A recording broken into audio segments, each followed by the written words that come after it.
நாளைக்கான வீடியோக்குரிய ப்ரோமோ வந்திருக்கு. வீடியோக்குள்ளே போகிறதுக்கு முன்னாடி நம்ம சேனலை சப்ஸ்கிரைப் பண்ணிவிட்டு லைக் பண்ணிவிடுங்க. சரி வாங்க, டைம் வேஸ்ட் பண்ணாமல் வீடியோக்குள்ளே போகலாம். ஃபஸ்ட்டு சீனில் வந்துட்டு தீபாவை அந்த டேரக்டர் வந்துட்டு இறக்கி விட்டு போகிறாங்களே, அந்த சீன் தான் காமிச்சிட்ருக்காங்க. சரி நீங்கள் நாளைக்கு வந்துட்டு வந்துடுங்க, நம்ம வந்துட்டு ப்ராக்டிஸ் பண்ணலாம் அப்படின்னு சொல்லிட்டு அவர் கிளம்ப, சரிங்க சார் அப்படின்ற மாதிரி தீபா உள்ளே வந்துடுறாங்க. இதை தான் ஐஸ்வர்யோட அம்மா மேலே இருந்து ஃபோட்டோ எடுத்துடுறாங்களையா.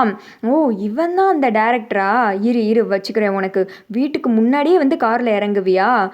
தீபா, உன்னை வீட்டை விட்டு வெளியில் அனுப்ப எனக்கு நல்ல சான்ஸ் கிடச்சிருச்சு. உன் மாமியாராலே உன்னை கழுத்து பிடிச்சி வெளியில் தள்ள வைக்கிறேன் பாரு, அந்த குடும்பத்தில் இருந்து உன்னை பிரிக்காமல் விட மாட்டேன் அப்படின்னு சொல்லிட்டு ஒரு மாதிரி வில்லத்தனமாக அந்த ஃபோட்டோவை பார்த்து சிரிச்சிட்ருக்காங்க. அடுத்த சீனில் அபிராமி ஹாலில் இருக்காங்க. அப்போ அவங்க ஃப்ரெண்டு வந்துட்டு கால் பண்ணுறாங்க. என்ன அபிராமி எப்படி இருக்கு அப்படின்னு கேட்க, நல்லா இருக்கேன், என்ன திடீர்னு ஃபோன் பண்ணியிருக்க அப்படின்னு கேட்க, என்னம்மா இது உன் கடைசி மருமகளை பற்றி ஏதேதோ கேள்விப்படுறேன் அப்படின்றாங்க. என்ன கேள்விப்பட்ட? அவள் சிங்கர், அதனால சொல்கிறியா அப்படின்னு கேட்க, ஏம்மா அதனாலலாம் கிடையாது, நீ என்ன நியூஸ் பேப்பரை பார்க்கல போல, ஏதோ கண்டதை பேசிக்கிறாங்க அப்படின்னு சொல்ல, என்னது நியூஸ் பேப்பர், எனக்கு ஒன்றும் புரியல அப்படின்றாங்க. அபிராமி உனக்கு ஒன்றுமே தெரியல, நீ போய் ஃபஸ்ட்டு நியூஸ் பேப்பர் எடுத்து பாரு அப்படின்னு சொல்ல, அடுத்து வந்துட்டு அபிராமி நியூஸ் பேப்பர் எடுத்து ஓப்பன் பண்ணி பார்க்குறாங்க. அதில் பார்த்தீங்கன்னா நம்ம ரக்ஷன் டேரக்டரும் தீபாவும் வந்துட்டு நிற்பாங்கல்ல, அந்த ஃபோட்டோவை தான் ஐஸ்வர்யா அம்மா எடுத்திருப்பாங்கல்ல, அது அந்த குட்டி குந்தாணி என்ன செஞ்சுருக்கு, ரிப்போர்ட்டர்ஸை கொடுத்துட்டு இவங்க 2 பேருக்கும் கள்ள தொடர்பு அப்படின்ற மாதிரி ஒரு தவறான நியூஸை வந்துட்டு சித்தரித்து போட வச்சுருக்காங்க. அதை பார்த்ததுமே அபிராமிக்கு செம்ம கடுப்பாயிடுது. கார்த்தி எங்கே இருக்க, வீட்டில் எல்லோரும் எங்கே இருக்கீங்க, வாங்க கார்த்தி அப்படின்ற மாதிரி காய்ச்சி பூச்சின்னு கத்த, அடுத்த நிமிஷம் ஹாலுக்கு எல்லோரும் வந்துடுறாங்க. என்னாச்சுமா, எதுக்கு இவ்வளோ அவசரமாக கூப்பிட்டீங்க அப்படின்னு சொல்ல, இங்கே பாருப்பா, நீயே உன் கண்ணால் பாரு அப்படின்னு சொல்லிட்டு அந்த நியூஸ் பேப்பரை கார்த்திக்கிட்ட கொடுக்குறாங்க. கார்த்தி வந்துட்டு அதை பார்க்குறாங்க.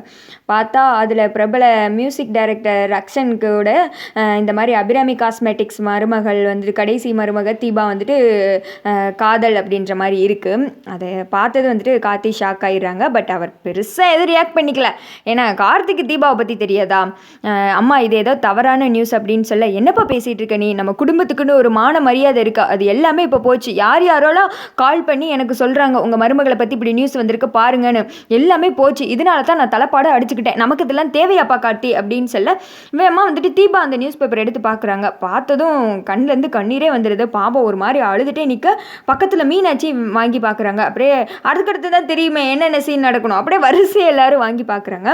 பாரு உன் கண்ணால் பாரு, இப்போ உனக்கு திருப்தி தானே, அந்த பாட்டு இதெல்லாம் வேணான்னு சொல்லிட்டு எவ்வளவோ சொன்னாலும் கேட்க மாட்டேன்றியே, இப்போ என் பையனையும் உனக்கு சாதகமாக பேச வச்சுக்கிட்டேன், இந்த அசிங்கெல்லாம் தேவையா? சை, கார்த்தி இந்த ஒரு பாட்டுக்காக என்னென்னலாம் செய்ய ஆரம்பித்தான், இப்போ இந்த இடத்துல வந்து நிற்கிது, என் மான மரியாதை எல்லாம் போச்சு அப்படின்னு சொல்லிட்டு புலம்ப, அம்மா அடுத்தவங்களுக்காக நம்ம வாழ முடியுமாம்மா, தீபா பற்றி எனக்கு நல்லாவே தெரியுமா, இப்படி தான் ஒருத்தங்க முன்னேறக்கூடாதுன்னு இந்த மாதிரிலாம் ஏகப்பட்ட செயல்கள் பண்ணுவாங்க, அதுக்காக நம்ம அடங்கி உட்காந்துட முடியுமா அப்படின்னு சொல்ல, இங்கே பாருப்பா காட்டி, நான் சொல்கிறத உனக்கு புரிய மாட்டேங்கி, இதை எத்தனை பேர் பார்த்து இந்நேரம் நம்மளை பற்றி என்ன நினச்சிட்டு இருப்பாங்க, தப்பாக தான் நினச்சிட்டு இருப்பாங்க, இதுக்கு மேலே நான் என்ன சொல்கிறதுனே தெரியல அப்படின்ற மாதிரி பிரச்சனை போய்கிட்டு இருக்கேன். அடுத்து வந்துட்டு இதெல்லாம் பார்த்து ஐஸ்வர்யாவும் அவங்க அம்மாவும் பயங்கரமாக நக்கல் பண்ணி சிரிச்சிட்டு இருக்கா. ஐஸ்வர்யா அவங்க அம்மாவை பாராட்டு மலையில் பொழிகிறான், நல்ல வேலைம்மா நீ நல்ல வேலை பார்த்துட்டு, ஆனால் என்ன அவள் வீட்டை விட்டு போகல, அது ஒன்று தான் குறை அப்படின்ற மாதிரி இதுங்க நக்கல் பண்ணி சிரிச்சுக்கிட்டு இருக்கேன். ஏன் அந்த ஃபோட்டோவை பார்த்து கூடமா ஒரு லாஜிக்கே இல்லாமல் இருக்கிற மாதிரி இருக்குது. நீங்களே திங்க் பண்ணி பாருங்கள்.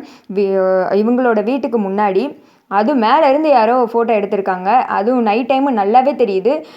இதை வச்சு கூடவா திங்க் பண்ண முடியல, இந்த வீட்டில் இருக்கவங்க தான் யாரோ இதை பண்ணியிருக்காங்க அப்படின்னு சொல்லிட்டு. இனிமேல் வந்துட்டு இதை பண்ணது யாருன்னு கண்டுபிடிச்சி கார்த்தி வந்துட்டு அவங்கள எல்லாரும் முன்னாடியும் காட்டி கொடுத்து அசிங்கப்பட்டு ஐஸ்வர்யோட அம்மா வெளியில் போகிற மாதிரி ஒரு சீன் கொண்டு வந்தால் உண்மையே எனக்கு வந்துட்டு ரொம்ப பிடிக்கும் அந்த சீனு. உங்களுக்கு இந்த மாதிரி சீன் வந்தால் பிடிக்குமா இல்லையா அப்படின்னு சொல்லிட்டு மறக்காமல் கமெண்ட் பண்ணுங்கள். மறக்காமல் இந்த ப்ரோமோ எப்படி இருந்துச்சு அப்படின்னு சொல்லிட்டு உங்களுடைய கருத்தை பதிவு செய்து விடுங்கள்.